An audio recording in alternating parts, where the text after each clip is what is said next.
நீ வருகின்ற நாட்கள் உங்களுக்கு நல்லதே நடக்கட்டும். அனைவருக்கும் வணக்கம். நம்ம இன்னைக்கு பார்க்க இருக்கிற ராசி மீன ராசி. ராசி சக்கரத்தில் 12வதாக அமையக்கூடிய ஒரு ராசி. இந்த ராசியில் பார்த்தீங்கன்னா கடைசி பகுதி என்பதனால குருவோடைய நட்சத்திரமான பூரட்டாதி நட்சத்திரமும், விரயஸ்தானாதிபதியோட நட்சத்திரமான சனி பகவானுடைய நட்சத்திரமான உத்திரட்டாதி நட்சத்திரமும், மீனத்திற்கு சுக ஸ்தானாதிபதி என்று சொல்லக்கூடிய கலஸ்திர ஸ்தானாதிபதியான புதனுடைய நட்சத்திரமான ரேவதி நட்சத்திரமும் இந்த மீன ராசியில் அடங்கியிருக்கு. 3 நட்சத்திரங்களுடைய அமைப்பு வைத்து இந்த மீனராசி அன்பர்கள் எப்படி இருப்பாங்க, இவங்களுடைய கிரக அமைப்புகள் எப்படி இருக்கும், எந்தெந்த விஷயம்லாம் உங்களுக்கு சாதகமாக இருக்கும், எந்தெந்த விஷயம்லாம் உங்களுக்கு பாதகமாக இருக்கும், இவங்களுடைய இயல்பு எப்படி இருக்கும் அப்படின்னால நம்மளால் ஓரளவுக்கு கணிக்க முடியும். அதை வைத்து சொல்லும்போது இந்த மீனராசி என்பவர்களுடைய ராசி அதிபதி குரு பகவான். குருவோடைய தாய் கிரகமான சந்திர பாகத்தில் குரு பகவான் ஒதுக்கப்பட்டு இருக்கக்கூடிய வீடு தான் இந்த மீன குரு ஆட்சி வீடு அப்படின்னு சொல்லலாம். சூரிய பாகத்தில் மற்றொரு வீடான தனுசு கர்மஸ்தானத்தில் மீன உபய ராசி என்பது சொல்லப்படும்.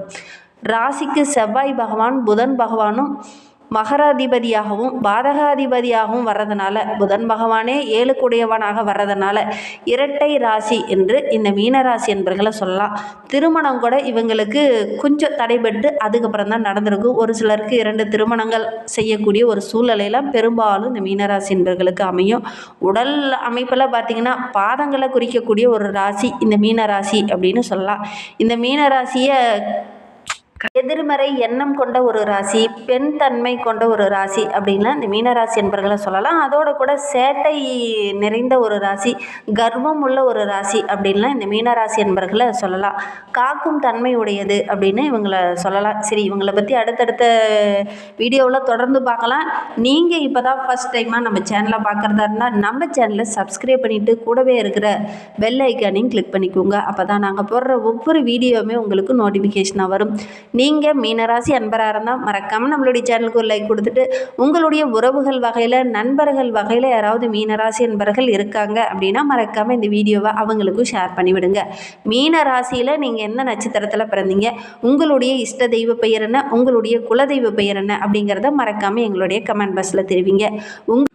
உங்களுக்காக நாங்கள் கருங்காலி மாலையும் சேல் பண்ணிகிட்ருக்கோம். ஏன்னா கருங்காலி மாலை நேர்மறை ஆற்றலை அதிகப்படுத்தக்கூடியது. அதனால தான் நிறைய ஆக்டர்ஸ் எங்ககிட்ட வாங்கி பயன்பெற்றிருக்காங்க. உங்களுக்கு வேணும்னா டிஸ்கிரிப்ஷனில் நம்பர் கொடுத்துருக்கேன், அந்த நம்பருக்கு காண்டாக்ட் பண்ணுங்கள். இந்த மீனராசி என்பவர்களுக்கு கற்பனை வளம் அதிகமாக இருக்கும். அதே சமயம் கொஞ்சம் கோழைத்தனமும் இவங்களுக்கு இருக்கும். ஏதாவது ஒரு எமர்ஜென்சி, அதாவது ஒரு பிரச்சனை நடந்துச்சுன்னா அந்த இடத்துல டக்குன்னு போய் அவங்களுக்கு உதவி செய்கிறதுல இவங்களுக்கு கொஞ்சம் பதட்டமாயிரும். அதே மாதிரி கொஞ்சம் ஊக்கமில்லாதவங்க அப்படின்னு ஒரு சில இடத்துல இந்த மீனராசி என்பர்களை சொல்லுவாங்க. ஏன்னா மீனத்தில் சுக்கிரன் உச்சம் பெறார், புதன் நீச்சமாகிறார். அதனால் சில இடத்துல டக்குன்னு இந்த புத்தி தெளிவாக யோசிக்காது, கொஞ்சம் பதட்டப்பட்டுருவாங்க, ஒரு விதமான பயம் வந்துடும் உங்களுக்குள்ள. அதனால் கொஞ்சம் ஒரு சில இடத்துல கொஞ்சம் கோழைத்தனமாக தென்படுவாங்க அப்படின்னே சொல்லலாம். இந்த மீனராசி என்பர்கள் இந்த வீடியோவை பார்த்துட்ருக்கீங்க அப்படின்னா கோச்சிக்காதீங்க. பொதுவாக ஒரு சிலருக்கு இந்த மாதிரி அமையும் அப்படின்னே சொல்லலாம். சரி, இவங்களுக்கு வருகின்ற 2026ஆம் ஆண்டு எப்படி அமைந்திருக்கு, என்னென்ன விஷயம்லாம் உங்களுக்கு சாதகமாக இருக்க போது, என்னென்ன விஷயம்லாம் உங்களுக்கு பாதகமாக இருக்க போது, எந்த விஷயத்தில் இவங்க கவனமாக இருக்கணும் அப்படிங்கிறத தொடர்ந்து பார்க்கலாம். இந்த 2026ஆம் ஆண்டு இந்த மீனராசி என்பவர்களுக்கு நல்ல ஒரு அற்புதமான ஆண்டாக அமைந்திருக்கு அப்படின்னே சொல்லலாம். உங்களுடைய வாழ்க்கையை எளிமையும் அன்பையும் இந்த ஆண்டில் வெளிப்படையாக இந்த ஆண்டில் நீங்கள் தெரிஞ்சுக்குவீங்க. நீங்கள் எளிமையாக இருந்தால் யாரெல்லாம் அவங்க கூட இருப்பாங்க, அன்பாக இருந்தால் யாரெல்லாம் அவங்க கூட இருப்பாங்க, யாரெல்லாம் உங்களுடைய பணத்தை சார்ந்து இல்லாமல் உங்களுடைய அன்பை சார்ந்து இருக்கிறாங்க அப்படிங்கிறத இந்த ஆண்டில் நீங்கள் புரிஞ்சிக்க போகிறீங்க அப்படின்னு சொல்லலாம். இந்த ஆண்டு உங்களுடைய ராசிக்கு ராசிநாதனான குரு சுகஸ்தானத்தில் அமர்ந்திருக்கக்கூடிய ஒரு ஆண்டு. தொழில் ஸ்தானத்தில் பார்வையிடுவதனால தொழில் ரொம்ப சிறப்பாக அமையும். விரயத்தில் சனி பகவான் அமர்ந்திருக்கிறதுனால ஜென்ம சனியாக வர்றதுனால மன ரீதியாக கொஞ்சம் வலிமை பெறக்கூடிய ஒரு ஆண்டாக இந்த 2026ஆம் ஆண்டு இந்த மீனராசி என்பவர்களுக்கு அமைந்திருக்கு அப்படின்னே சொல்லலாம். கடந்த கால சூழ்நிலையெல்லாம் அப்படியே கொஞ்சம் கொஞ்சமாக மறந்து இந்த ஆண்டில் ரொம்ப சுபிட்சமாக தென்படுவீங்க, ரொம்ப தைரியமாக செயல்படுவீங்க. நிறைய மன வலிமைகள் கடந்த ஆண்டில் உங்களுக்கு நடந்திருக்கும். நிறைய இழப்புகளை சந்திருப்பீங்க. அந்த இழப்புகள் இந்த ஆண்டில் உங்களுக்கு மனோதைரியத்தை கொடுக்கும். எதை ஒன்றும் தைரியமாக ஹேண்டில் பண்ணி வெற்றி பெறக்கூடிய ஒரு ஆண்டாக இந்த ஆண்டு உங்களுக்கு அமைந்திருக்கு அப்படின்னே சொல்லலாம். எதுலேயுமே திட்டமிட்டு செயல்பட்டீங்கன்னா கண்டிப்பாக நல்ல ஒரு வெற்றியை இந்த ஆண்டில் இந்த மீனராசி என்பர்கள் எதிர்பார்க்கலாம் அப்படின்னே சொல்லலாம். இந்த ஆண்டு ஆரம்பத்திலேயே சனி பகவான் விரயஸ்தானத்தில் இருந்தாலும் 6/3/2026 முதல் மீன ராசிக்கு பயிற்சியாவது உங்களுடைய மன வலிமையை அதிகப்படுத்தும். தொழிலில் நிறைய இடர்பாடுகள் பிரச்சனைகள் வந்தாலும் போராடி போராடி வெற்றி பெறக்கூடிய ஒரு ஆண்டாக இந்த ஆண்டு அமையும் அப்படின்னு சொல்லலாம்.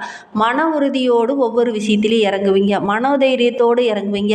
கடந்த ஆண்டில் மற்றவங்களுடைய உதவியால் நீங்கள் ஒவ்வொன்றையும் ஜெயிச்சிருப்பீங்க. ஆனால் இந்த ஆண்டில் நிறைய கஷ்டங்கள் நிறைய வழிகளை தாண்டி தாண்டி அதுக்கப்புறம் போராடி போராடி வெற்றி பெறக்கூடிய ஒரு ஆண்டாக இந்த ஆண்டு உங்களுக்கு அமைந்திருக்கு அப்படின்னு சொல்லலாம். ஆன்மீகத்தில் அதீத ஈடுபாடோடு செயல்படுவீங்க. ஆன்மீக யாத்திரையில் இந்த ஆண்டில் செல்லக்கூடிய வாய்ப்புகளும் சந்தர்ப்பங்களும் உங்களுக்கு அமையும். அதிகப்படியான தான தர்மங்களை இந்த ஆண்டில் செய்வீங்க.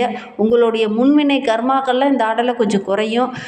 நிறைய வாய்ப்புகள் இந்த ஆண்டில் உங்களுக்கு கிடைக்கும். நிறைய சந்தர்ப்பங்கள் கரெக்டாக நீங்கள் ஜெயிக்கிறதுக்கு என்னென்ன வழி இருக்கோ அதற்கான வாய்ப்புகளும் சந்தர்ப்பங்களும் இந்த ஆண்டில் வந்துக்கிட்டே இருக்கும். சனி கொடுத்தால் யாரும் தடுக்க முடியாது. அந்த அளவுக்கு நிறைய சந்தர்ப்பங்கள் இந்த ஆண்டில் உங்களுக்கு கிடைக்கும். அந்த வாய்ப்புகள் எல்லாம் கரெக்டாக நீங்கள் பயன்படுத்தி உங்களுடைய புத்திசாலித்தனத்தை பயன்படுத்தினீங்கன்னா இந்த ஆண்டு நீங்கள் நினைத்ததை சாதிக்கக்கூடிய ஒரு ஆண்டாக அமையும் அப்படின்னு சொல்லலாம். உறுதித்தன்மையோடு ஒவ்வொரு விஷயத்திலையும் போராடுங்க. கண்டிப்பாக நல்ல ஒரு வெற்றியை நீங்கள் எதிர்பார்க்கலாம். முழு நம்பிக்கையோடு செயல்படுங்க. அறக்குறை நம்பிக்கையோடு செயல்படக்கூடாது. முழு நம்பிக்கையோடு இந்த ஆண்டில் செயல்பட்டிங்கன்னா கண்டிப்பாக நல்ல ஒரு முன்னேற்றத்தை இந்த 2026 இந்த மீனராசி என்பர்கள் எதிர்பார்க்கலாம் அப்படின்னு சொல்லலாம். ஆண்டு ஆரம்பத்தில் விரைய சனி குருவோடைய பார்வை இருக்கிறதுனால கொஞ்சம் காப்பாற்றிடுவீங்க. பெரிய பாதிப்போ பெரிய இடைஞ்சல்களோ ஒன்றும் இந்த மீனராசி என்பர்களுக்கு இந்த காலகட்டத்தில் ஏற்படாது. குறிப்பாக 26/5/2026 முதல் கடகத்திற்கு குரு பயிற்சியாக இருக்கக்கூடிய காலகட்டத்தில் ஜென்ம சனி மேலும் பலம் பெற்று வாய்ப்புகள் நிறைய வரும். குருவுடைய பார்வை இருக்கிறதுனால கோடி நன்மை உங்களுக்கு கிடைக்கும். நிறைய வாய்ப்புகள் கிடைக்கும். கரெக்டாக வாய்ப்புகளை பயன்படுத்தினீங்க அப்படின்னா நல்ல ஒரு சாகசம் உள்ள ஒரு நபராக, நல்ல ஒரு பாராட்டுள்ள நபராக, நல்ல ஒரு பலம் வாய்ந்த நபராக இந்த மீனராசி என்பர்கள் வருகின்ற ஆண்டில் நீங்கள் தென்படுவீங்க அப்படின்னு சொல்லலாம். உச்ச வீட்டில் குரு அமர்ந்திருக்கிறார். அதுவும் ராசியை பார்க்குறார். குரு பார்க்க கோடி நன்மை அப்படின்னு சொல்லுவாங்க. அப்படி சொந்த ராசியை அவர் பார்க்கும்போது நிறைய சிறப்பான பலன்கள் இந்த மீனராசி என்பவர்களுக்கு இந்த 2026 கிடைக்கும் அப்படின்னே சொல்லலாம். வரும் 13/1/2026 முதல் ராகு பகவான் லாபஸ்தானத்திலும் கேது பகவான் பஞ்சமஸ்தானத்திலும் குருவோடு இணைந்து பயணிக்கக்கூடிய காலகட்டம் என்பதனால மிகச் சிறப்பு வாய்ந்த பலன்கள் எல்லாமே இந்த ஆண்டில் இந்த மீனராசி என்பவர்களுக்கு கிடைக்கும். வாய்ப்புகளை கரெக்டாக பயன்படுத்திக்கோங்க. கொஞ்சம் புத்திசாலித்தனம் இல்லாமல் செயல்படுறதுனால ஒரு சில வாய்ப்புகள் உங்களை கை நழுவி போகும். கரெக்டாக வாய்ப்புகளை பயன்படுத்திக்கிட்டிங்கன்னா இந்த ஆண்டு ரொம்ப சிறப்பான ஆண்டாக உங்களுக்கு அமையும். ஏன்னா குரு உங்களுடைய ராசியை சொந்த ராசியை பார்க்க இருக்கிறார். சனி 7.5 சனி விரைய சனி என்பதனாலேயும் ஒரு சில பிரச்சனைகள் கொஞ்சம் விரைய செலவுகள் கூடவே வரும். வாய்ப்புகளை சந்தர்ப்பங்களை கரெக்டாக பயன்படுத்திக்கிட்டிங்கன்னா கடன் வாங்க வேண்டிய ஒரு சூழ்நிலை ஏற்படாது. பெரிய பாதிப்பும் பெரிய இடர்பாடும் எதுவும் வராது. உங்களுடைய முன்ஜென்ம கர்மவினையும் ஒரு பக்கம் நீங்கினாலும் ஒரு பக்கம் குருவோடைய பார்வை இருக்கிறது. நல்ல ஒரு அமோகமான ஆண்டாக இந்த 2026 ஆண்டு இந்த மீனராசி என்பவர்களுக்கு அமைந்திருக்கு அப்படின்னே சொல்லலாம். அதோடு கூட ஆன்மீக சேவையை தொடர்ந்து நீங்கள் செய்யுங்க. நிறைய ஆன்மீக தலங்களுக்கு சென்றுட்டு போங்க. நிறைய நன்மைகள் உங்களுக்கு கிடைக்கும். இப்போ கிடைச்சதோட இன்னும் நிறைய வாய்ப்புகள் உங்களுக்கு கிடைக்கும். நல்ல ஒரு முன்னேற்றத்தை நீங்கள் எதிர்பார்க்கலாம். ஒவ்வொரு விஷயத்துலையுமே கொஞ்சம் கவனமாக செயல்படணும். குறிப்பாக உங்களுடைய நண்பர்கள் விஷயத்தில், உங்களுடைய உறவுகள் விஷயத்தில் கவனமாக செயல்படுங்க.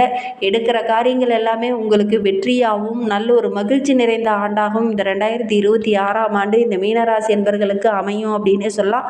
வாய்ப்புகளை கரெக்டாக பயன்படுத்திக்கிட்டிங்கன்னா இந்த 2026 ஆண்டு இந்த மீனராசி என்பவர்களுக்கு நல்ல ஒரு அமோகமான வளர்ச்சி நிறைந்த ஆண்டாக கட்டாயம் அமையும் அப்படின்னே சொல்லலாம். இந்த ஆண்டில் உங்களுக்கு ஏற்ற நிறம் அப்படின்னு பார்த்தீங்கன்னா மஞ்சள் வெண்மை நிறம்லாம் உங்களுக்கு ஏற்ற நிறம். உங்களுக்கு இந்த ஆண்டில் எந்த பக்கம் இருந்த அதிர்ஷ்டங்கள்லாம் கிடைக்கும் அப்படின்னு பார்த்தீங்கன்னா வடக்கு, வடகிழக்கு, தெற்கு இந்த பக்கம் இருந்தெல்லாம் நிறைய அதிர்ஷ்ட வாய்ப்புகள் உங்களை தேடி வரும். நல்ல ஒரு தொழிலோ நல்ல ஒரு வாழ்க்கை துணையோ உங்களுக்கு அமையினா இந்த பக்கங்கள்லாம் இருந்து உங்களுக்கு நல்ல தொழில் வாழ்க்கை துணை இவங்கெல்லாம் அமைவாங்க. வாய்ப்புகளை கரெக்டாக பயன்படுத்திக்கோங்க. இந்த ஆண்டு நல்ல ஒரு மகிழ்ச்சியான ஆண்டாக உங்களுக்கு அமையும் அப்படின்னு சொல்லலாம். இன்னுமே உங்களுடைய வாழ்க்கை ரொம்ப சிறப்பாக ரொம்ப மகிழ்ச்சிகரமாக இருக்கணும் அப்படின்னு நினைக்கிற நம்மளுடைய மீனராசி என்பவர்கள் ஞாயிற்றுக்கிழமையில் மாலை நேரத்தில் ராகு காலத்தில் தொடர்ந்து காலபைரவரை வழிபட்டுக்கிட்டு வாங்க. அவருக்கு ஒரு நல்லெண்ணெய் தீபம் போட்டு வழிபடுங்க. நவகிரகங்களில் உள்ள பகவானுக்கு தீபம் போட்டு வழிபடுங்க. புளி சாதம் செஞ்சு ஏழை எளியவங்களுக்கு முடியாதவங்களுக்கு அன்னதானம் வழங்கிடுவாங்க. எடுக்கிற காரியங்கள் எல்லாமே வெற்றியாகவும் மகிழ்ச்சியாகவும் சகல காரியங்களும் உங்களுக்கு அனுகூலமாகவும் நல்ல ஒரு மகிழ்ச்சி நிறைந்த ஆண்டாகவும் இந்த 2026ஆம் ஆண்டு உங்களுக்கு அமையும், கட்டாயம் அமையும் அப்படின்னே சொல்லலாம். இந்த மாதிரி பயனுள்ள தகவலை நீங்கள் தொடர்ந்து கேட்கணும் அப்படின்னு நினச்சிங்கன்னா நம்ம சேனலை சப்ஸ்கிரைப் பண்ணிவிட்டு கூடவே இருக்கிற பெல் ஐக்கானையும் கிளிக் பண்ணிக்கோங்க. அப்போ தான் நாங்கள் போடுற ஒவ்வொரு வீடியோவுமே உங்களுக்கு நோட்டிஃபிகேஷனாக வரும். இந்த வீடியோவை முழுமையாக பார்த்ததற்கு மிகவும்